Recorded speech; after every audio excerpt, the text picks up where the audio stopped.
राम राम दोस्तों, welcome to my channel. तो हम मशरूम की खेती करने वाले हैं और 6 महीने में हमें कमाने हैं 2 लाख रुपए।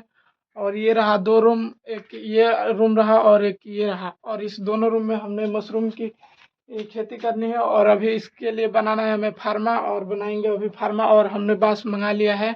ये दोनों बांस रहे किधर, ये रहा दोनों बांस। और कुछ देर में हम इसमें बनाएंगे सेटअप, 2-3 लेयर बनाएंगे इसमें। और ये रूम है 8-10 का होगा ये भी, है ना। 8-10 का ये भी होगा, 8-10 का वो भी होगा, दोनों रूम होगा। उसके बाद आज पहला दिन है और लगभग इसमें 45 से 60 दिन लगेगा और इस खेती में। और देखते हैं, फर्स्ट टाइम करना है हमें खेती, और आगे देखते हैं क्या होता है।